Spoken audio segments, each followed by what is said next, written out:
നിങ്ങൾക്ക് ഈ നാട്ടിൽ പ്രകാശൻ എന്ന് പറഞ്ഞ പോലീസുകാരനെ അറിയോ? പ്രകാശൻ ഈ നാട്ടിൽ 17 പ്രകാശന്മാരുണ്ട്. അതിൽ 9 പേര് പോലീസാണ്. അതിലേറ്റ പ്രകാശന വീട്ടുപേരെന്തെങ്കിലും? അച്ഛനെ ഒരു നാരങ്ങ വെള്ളം മേടിച്ചാ വിശന്നിട്ട് നിൽക്കാൻ കഴിഞ്ഞില്ല. നീ ആ പൈപ്പിൽ വെള്ളം കാര്യം പോയിട്ടുണ്ട്. അനക്ക് ഈ നാളെ ഒറ്റ ആളെ പോലും അറിയില്ല. 3000 രൂപ കിട്ടാനുണ്ട്. ഇവിടെ വന്ന് തരാമെന്ന് അയാൾ പറഞ്ഞു. ഞാൻ വിളിച്ചിട്ട് സ്വിച്ച് ഓഫ് ആണ്. വിളിച്ചിട്ട് കിട്ടുന്നുമില്ല. മറ്റേ കേസിൽ സ്റ്റേഷനിൽ പോയപ്പോൾ വായ്പ മേടിച്ചായാലും 2 ദിവസം കഴിയുമ്പോൾ തരാമെന്നാണ് പറഞ്ഞു. ചെക്കനകത്താ. ചെക്കൻ അത് എടുത്തിട്ട് വേണം ജാമ്യത്തിനെടുക്കാൻ. ഏത് സമയമാണോ നിന്നെ കൂട്ടി വരാൻ എനിക്ക് തോന്നി. ആശാൻ ഇനി പേടിക്കൊന്നും വേണ്ട, ഞാൻ ഇനി ഒന്നും ചോദിക്കുന്നില്ല. ആശാനെ ആ കുട്ടി കുറേ സമയം നിങ്ങൾ തന്നെ നോക്കുന്നു. മോളെ ഇങ്ങ് വാ. എന്താ മോളെ? ചേട്ടാ നിങ്ങൾ പോലീസാണോ? ആ നിങ്ങൾ ചീട്ടുകളി പിടിക്കാൻ വന്നതാ?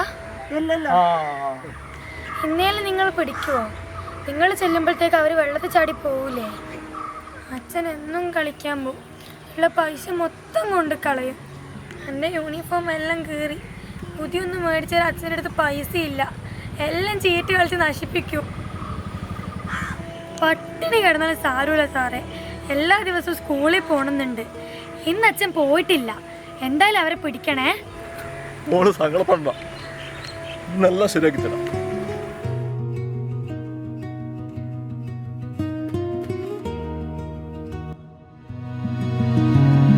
ആശാന്റെ മറ്റേ ശിക്ഷണ പോലെയല്ല ഞാൻ. തിരിച്ചു പോകേണ്ട പൈസ ഞാൻ ഉണ്ടാക്കി തരാം. വാ ആശാനെ.